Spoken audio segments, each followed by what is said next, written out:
Hello students, I am Shafali, your chemistry teacher. My channel is Vishwas School Bhuna. Firstly, press the like, share and subscribe button. Today we will continue our chapter Structure of Atom of class +1. Now today's topic is emission spectra of hydrogen atom. इससे पहले previous video में मैंने आपको atomic spectra के types discuss किए थे, जिसमें absorption of और एमिशन स्पेक्ट्रा के बारे में बताया था। एक बार मैं आपको फिर से ओवरव्यू दे देती हूँ एमिशन स्पेक्ट्रा का। एमिशन स्पेक्ट्रा में क्या था, मैंने कहा था किसी भी एटॉमिक गैस के जो एटम्स को हम क्या करते हैं, इलेक्ट्रिक करंट पास कराते हैं और उसमें से जो रेडिएशंस निकलती हैं उसको हम ग्लास प्रिज्म में से पास कराते हैं। फिर उसका जो स्पेक्ट्रा बनता है वो कैसा स्पेक्ट्रा होता था, वो इमिशन स्पेक्ट्रा। वो अच्छे से आप पिछली वीडियो को देखोगे। अगर आपके पास पिछली वीडियो नहीं है तो मेरे चैनल को आप सब्सक्राइब करोगे बेल आइकन को टैप करके, ताकि पिछली वीडियो भी आपको मिल जाए और टाइम टू टाइम आने वाली वीडियो की नोटिफिकेशन भी आपको मिलती रहे। तो उसमें मैंने बताया था कि जो इमिशन के अंदर जो स्पेक्ट्रा बनता है वो स्पेक्ट्रल लाइन स्पेसिफिक वेवलेंथ की ही बनती हैं। सारी वेवलेंथ की जो लाइंस हैं वो नहीं बनती, कुछ ही वेवलेंथ की लाइंस का स्पेक्ट्रा बनता है। तो मैंने ये भी बताया था अलग अलग गैसेस के लिए अलग अलग स्पेक्ट्रा होता है। मतलब हर गैस का स्पेक्ट्रा सेम नहीं होता, स्पेक्ट्रम सेम नहीं होता, लाइन सेम नहीं होती, नंबर ऑफ लाइंस डिफर होती हैं। तो अगर हम हाइड्रोजन गैस ले रहे हैं तो उसकी हो सकता है 3 हो, हीलियम की 4 हो। तो इसी तरह से हम गैस को आइडेंटिफाई करने के लिए भी एमिशन स्पेक्ट्रा एक्सपेरिमेंट का यूज़ करते हैं। आज जो हमने पढ़ना है हमारे जो सिलेबस में है वो हाइड्रोजन एटम का एमिशन स्पेक्ट्रा है। हाइड्रोजन एटम का एमिशन स्पेक्ट्रा मैं आपको अभी एक्सप्लेन कर चुकी हूँ कि कैसे बनता है, और इसको हम एनालाइज करते हैं एक स्पेक्ट्रोस्कोप इंस्ट्रूमेंट से। स्पेक्ट्रोस्कोप एक ऐसा इंस्ट्रूमेंट होता है जो कि स्पेक्ट्रल लाइंस, जो स्क्रीन के अंदर जो लाइंस बनती हैं अलग अलग वेवलेंथ की, उसको क्या करता है, ये आइडेंटिफाई करता है, उसको एनालाइज्ड करता है। इस इंस्ट्रूमेंट के हेल्प से हमें पता चल जाता है कि किस वेवलेंथ की कितनी लाइंस का स्पेक्ट्रल हमें मिला है। तो ये इंस्ट्रूमेंट यूज़ किया जाता है। तो हाइड्रोजन एटम के इंस्ट्रूमेंट को हाइड्रोजन एटम के स्पेक्ट्रा को स्टडी किया गया एक जो साइंटिस्ट थे जे बाल्मर ने क्या किया था, इसके स्पेक्ट्रा को स्टडी किया था और एक रिलेशन बताया था। इसी कंसेप्ट को यूज़ करते हुए एक रिलेशनशिप डेवलप किया था अलग अलग वेवलेंथ का, अलग अलग लाइंस जो बनती हैं हाइड्रोजन स्पेक्ट्रा में, उस लाइंस का वेवलेंथ के बीच में रिलेशन दिया था। इन्होंने एक इक्वेशन दी थी बाल्मर ने। वो बाल्मर की जो पर्टिकुलर रिलेशन थी 1/λ is equals to nu bar is equals to 109,677, this is constant 1/2² minus 1/n²। अब मैं आपको ये बताती हूँ इसके बारे में। एक्चुअली बाल्मर ने तो क्या दी थी, ये इक्वेशन दी थी। मैंने अभी क्या कहा, इसने किसके बीच में रिलेशन दिया था, जो लाइंस बनी थी, स्पेक्ट्रल लाइंस बनी थी, स्पेक्ट्रल लाइंस यानी जो हाइड्रोजन एटम के स्पेक्ट्रा के अंदर लाइंस बनी थी एंड वेवलेंथ के बीच में रिलेशन दिया था बाल्मर ने। अब क्या हुआ, मैंने ये बताया था कि जो लाइंस बनती हैं कुछ स्पेसिफिक वेवलेंथ की होती हैं, उसकी अपनी कुछ ना कुछ वेवलेंथ होती हैं। तो उसने क्या कहा कि ये जो वेवलेंथ, और ये भी कल मैंने बताया था कि ये जो वेवलेंथ होती है अलग अलग रीजन में बनता है जो स्पेक्ट्रा, कोई विजिबल रीजन में, कोई अल्ट्रावायलेट रीजन में, कोई इंफ्रारेड रीजन में। जो बाल्मर ने रिलेशन बताया था वो ओनली फॉर विजिबल रीजन के लिए था, बाकी रीजन्स के लिए भी इसी को कॉपी करके आगे डेवलप हुआ था, बट पहले बाल्मर से स्टार्ट हुआ था। बाल्मर ने रिलेशन दिया ये लाइंस के बीच में 1/λ यानी लैम्डा का रेसिप्रोकल, और हमने आपको फर्स्ट चैप्टर में, बिल्कुल इसी चैप्टर के फर्स्ट लेक्चर में आपको मैंने बताया था 1/λ क्या होता है, न्यू बार मतलब वेव नंबर, जो कि वेवलेंथ का रेसिप्रोकल होता है, या फिर लैम्डा का रेसिप्रोकल कह दो या न्यू बार, एक ही बात है। तो लैम्डा के बीच में अल्टीमेटली रिलेशन हुआ, या फिर वेव नंबर के बीच में भी कह सकते हो। उन्होंने कहा कि ये किसके बराबर होगा, एक constant this 109,677 into 1/2² minus 1/n²। इसको जो नाम दिया गया था, ये जो n है, अभी इसको एक्सप्लेन करती हूँ मैं। n क्या है, एक इंटीजर है जिसकी वैल्यू क्या है, ग्रेटर देन, इस n की वैल्यू क्या है, ग्रेटर देन और इक्वल टू 3 है। मतलब n की वैल्यू 3 या 3 से ज़्यादा होगी, क्योंकि यहाँ 2 है और यहाँ पर क्या होगी, इससे बड़ी होगी हमेशा। इसी तरह का एक फॉर्मूला और भी दिया गया था, बताती हूँ उसको, अभी एक्सप्लेन करती हूँ। इस फॉर्मूले को नाम दिया गया था बाल्मर फॉर्मूले का, क्योंकि बाल्मर ने दिया था ओनली फॉर विजिबल रीजन के लिए दिया था, और उसमें जो ये वैल्यू ये फिक्स ही रहेगी, ये बाल्मर ने दी थी। तो बाल्मर फॉर्मूले में ओनली जो स्पेक्ट्रल लाइंस, मैंने क्या कहा, ओनली उसने विजिबल रीजन के अंदर दी थी। लेकिन मैंने कल आपको बताया था कि इमिशन स्पेक्ट्रा के अंदर जो स्पेक्ट्रा बनते हैं वो अलग अलग रीजन्स के अंदर बनते हैं। तो बाल्मर ने विजिबल रीजन का स्पेक्ट्रा तो दे दिया था, जो बाकी की लाइंस थी, स्पेक्ट्रल लाइंस, जो कि इंफ्रारेड रीजन में बन रही थी, यूवी रीजन्स में बन रही थी, उस लाइन का जो स्पेक्ट्रा भी आगे उसकी जो लाइंस हैं उसको 5 ग्रुप्स में कैटेगराइज किया गया था उन लाइंस को, और उसके ऊपर एक अलग फॉर्मूला दिया गया था। वो जो लाइंस थी उन 5 ग्रुप्स जो हैं, पहले उसको आप समझो क्या है। पहली थी Lyman, Balmer, Paschen, Brackett and fifth is Pfund. ये जो था 5 ग्रुप में इसको बांटा गया था। ये पहला ग्रुप था, मतलब पहली लाइन का नाम ये दिया गया था लाइमन, दूसरी बाल्मर, तीसरी पास्कन, चौथी ब्रैकेट एंड 5वीं इज पी फंड। इस नाम को, ये पांचों लाइन के लिए, स्पेक्ट्रल के लिए जो स्टडी किया गया था, जो मॉडिफाई फॉर्मूला था, उस इक्वेशन को जो नाम दिया गया था वो था रेडबर्ग कांस्टेंट। उस इक्वेशन का नाम क्या था, रेडबर्ग, RYDBERG, रेडबर्ग इक्वेशन इसका नाम दिया गया था। अब ये जनरलाइज इक्वेशन थी इन पांचों लाइंस के लिए। ये कौन सी लाइन है, स्पेक्ट्रल लाइंस हैं, जो कि किसी अदर रीजन में है। ये बात अच्छे से समझना कि विजिबल रीजन में ओनली बाल्मर थी, अदर जो रीजन्स होते हैं, जो स्पेक्ट्रा बनता है, इंफ्रारेड हो गया, यूवी रीजन्स हो गया, उसके अंदर जो लाइंस बन रही थी सारी, उनके लिए एक जनरलाइज इक्वेशन थी जो रेडबर्ग ने दी थी, रेडबर्ग इक्वेशन। वो क्या थी, मिलती जुलती थी, मैंने कहा था बाल्मर को कॉपी की थी। ऊपर वाली ही 1/λ equal to nu bar equal to, ये R इसको नाम दे दिया गया रेडबर्ग कांस्टेंट, जिसकी वैल्यू वही रहेगी ऊपर वाली 1099677। इस इक्वेशन को, इस नंबर को, इस कांस्टेंट को नाम दे दिया गया रेडबर्ग कांस्टेंट, इंटू 1/n1 का स्क्वायर माइनस 1/n2 स्क्वायर। ये बड़ा इंपॉर्टेंट पॉइंट है। अब ये जो था n1 स्क्वायर, वहाँ पर क्या था, 2 की वैल्यू थी, और यहाँ पर n2। ये n1 n2 क्या है, इसको समझने के लिए आपको पहले मुझे स्पेक्ट्रा समझाना पड़ेगा कि ये n1 n2 कहाँ से आने वाले नंबर हैं। इस स्पेक्ट्रा को मैं समझाऊंगी। बुक में आपको ये जो स्पेक्ट्रा दिया होगा बोहर्स मॉडल के पॉइंट्स के बीच में दिया होगा, बट मैं आपको जो स्पेक्ट्रा अभी समझा रही हूँ ताकि आपको ये इक्वेशन अच्छे से क्लियर हो जाए। जो मैं आपको जनरेशन बता रही हूँ, ये स्पेक्ट्रल लाइंस कैसे आती हैं ये बता रही हूँ। जनरेशन ऑफ स्पेक्ट्रल सीरीज कह सकते हो, ये सीरीज कहाँ से आई, उससे आपको n1 n2 की वैल्यू समझ आ जाएगी। इन हाइड्रोजन स्पेक्ट्रम में होता क्या है, एक डायग्राम के थ्रू समझा रही हूँ। ये क्या है, एक एनर्जी और वेवलेंथ के बीच का एक ग्राफ है, एक डायग्राम है। इस तरह से हम इसको स्टडी करेंगे, वेवलेंथ के बीच का।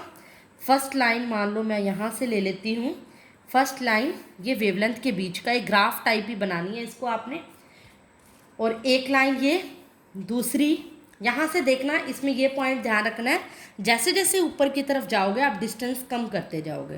पहली इसके बीच में ग्राउंड से लेके यहाँ तक का डिस्टेंस ये है 1, सेकंड के बीच में थोड़ा कम, थर्ड के बीच में थोड़ा सा इसके कंपैरेटिव में कम कर दोगे। ये है लाइमन, बाल्मर, पास्कन, ब्रैकेट में थोड़ा सा और कम, और पी फंड में आप और भी कम।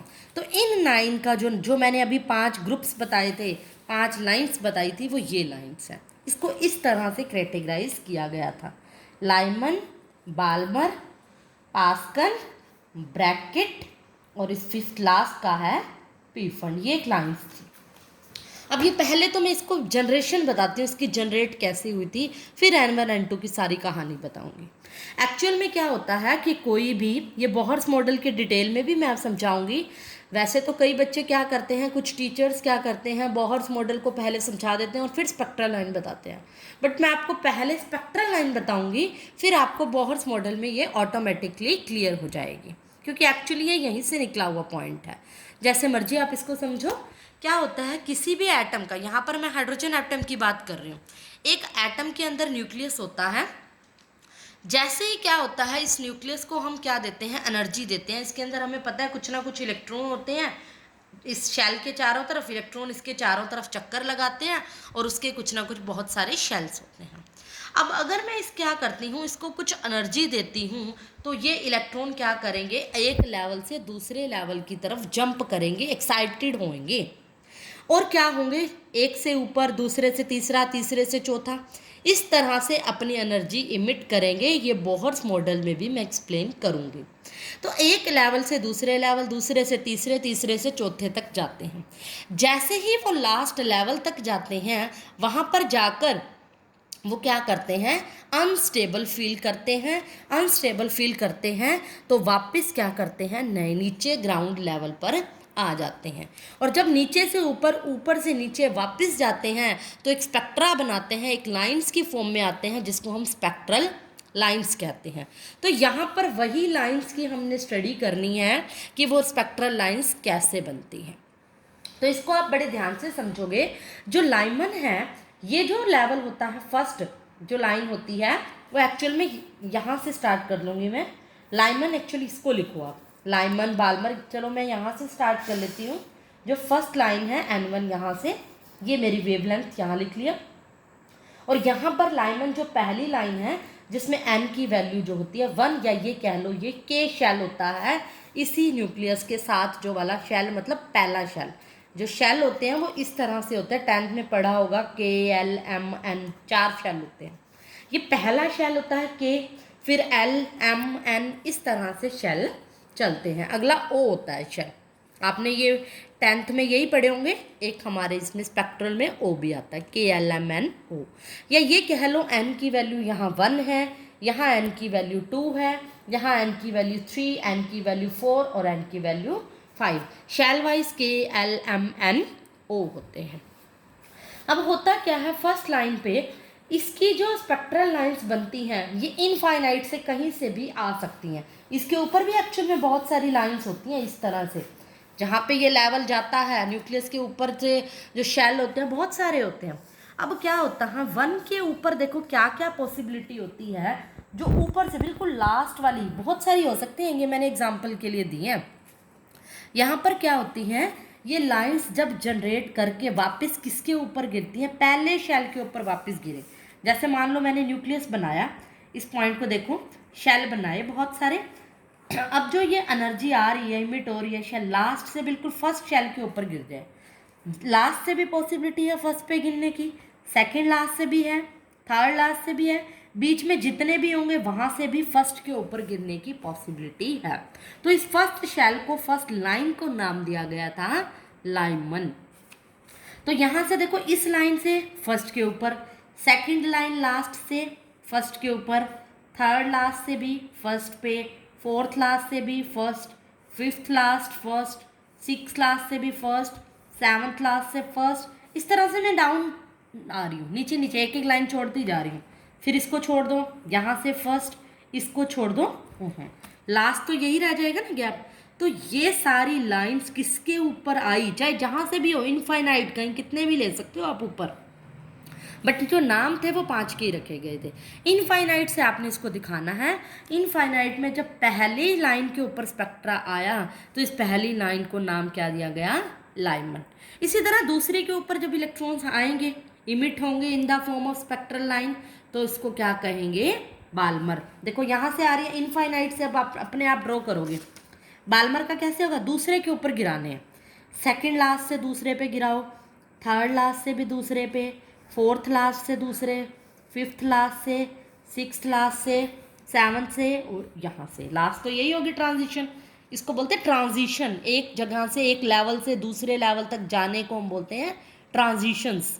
तो ये क्या होगी, सेकंड के ऊपर गिरी तो बाल्मर, इसी तरह तीसरी लाइन के ऊपर सारी गिरेंगी तो वो पास्कल। इस तरह से आप इसका डायग्राम खुद भी बना सकते हो। देखो यहाँ से भी इसके ऊपर गिराना यहीं है लास्ट, एक एक छोड़ते जाओ ऊपर से, इस तरह से बनाते जाओ, ये क्या बन गया, पास्कल। इसी तरह आपने ब्रैकेट क्या करना है, तो लास्ट हमारा, तो ये क्या है, इस तरह से अगर आप थर्ड लाइन पे गिराओगे सारे तो पास्कल बनेगा, फोर्थ ब्रैकेट पे गिराओगे तो फोर्थ पे गिराओगे तो ब्रैकेट नाम दिया जाए, मतलब आएंगे ऊपर से इनफाइनाइट से, हर पोजीशन से पॉसिबिलिटी होगी, तो फिफ्थ पे गिरेगा तो वो पी फंड। तो इस तरह से सो ऑन आप डायग्राम बना सकते हो। तो ये मैंने आपको जनरेशन बताई कि स्पेक्ट्रल सीरीज कैसे होती है, हाइड्रोजन के स्पेक्ट्रम की किस तरह से लाइंस जनरेट होती हैं। तो अब आपको ये कुछ ना कुछ इक्वेशन क्लियर होगी रेडबर्ग इक्वेशन। अब मैं इसको अच्छे से बताती हूँ कि रेडबर्ग इक्वेशन में ये वैल्यू क्या थी, इसको समझाने के लिए ही मैंने ये बताया था। मैंने क्या बताया था, रेडबर्ग इक्वेशन क्या थी, 1/n1² माइनस 1/n2²। अब बाल्मर ने क्या किया था, इसकी वैल्यू 2 रखी थी। अगर देखो बाल्मर कौन सी सीरीज थी, यहाँ से समझो आप, बाल्मर की सीरीज के लिए n की वैल्यू क्या थी, इस पर आप फोकस करो बड़े अच्छे से। बाल्मर में n की वैल्यू 2 थी और ये वाली वैल्यू क्या थी, 2 से ज़्यादा। तो लाइमन के लिए अगर मैं करती हूँ, देखो लाइमन के लिए वैल्यू n की क्या है, 1, तो मेरी इक्वेशन बनेगी इक्वल टू r यानी 1 का स्क्वायर, और n2 की वैल्यू क्या होगी, हमेशा 1 से ग्रेटर, 2, 3, 4 कुछ भी हो सकती है। तो ये 2 करूँगी, 3 भी कर सकती हूँ, 4 भी, n2 मैं लिख रही हूँ जनरल। तो लाइमन के लिए फॉर्मूला मेरा ये बनेगा, बार्मर के लिए n1 की वैल्यू 2 बनेगी। अगर मैं पास्कल की बात करूं तो आप खुद बताओ, 1/λ equal to nu bar equal to r। Pascal के लिए फोकस करो, n की वैल्यू मैंने क्या कही है, 3, ये देखो 3, मतलब 3 ही होगी, फिक्स है। और n2 की वैल्यू 3 से ज़्यादा, क्योंकि जो इलेक्ट्रॉन गिरते हैं ट्रांजिशन की फॉर्म में, इस पॉइंट पे फोकस करो, 3 से तो ऊपर से ही आएगी ना वो लाइन, 3 से 3 पे कैसे गिर जाएगी, 4 से तो कम आनी चाहिए, 4 से ज़्यादा से आ सकती है, इसीलिए n2 की वैल्यू यहाँ से 4, 5, 6 up to so on infinity कुछ भी हो सकती है। तो इस तरह से आपको अपने आप पता लग गया होगा अब n2 की वैल्यू क्या होती है, जहाँ से इलेक्ट्रॉन आ रहे होते हैं, फ्रॉम वेयर इलेक्ट्रॉन कम्स, और n1 की वैल्यू एट विच इलेक्ट्रॉन कम, जहाँ पर इलेक्ट्रॉन आ रहे हैं, जिस पोजीशन पर इलेक्ट्रॉन आ रहे हैं उस पोजीशन को हम बोलेंगे n1।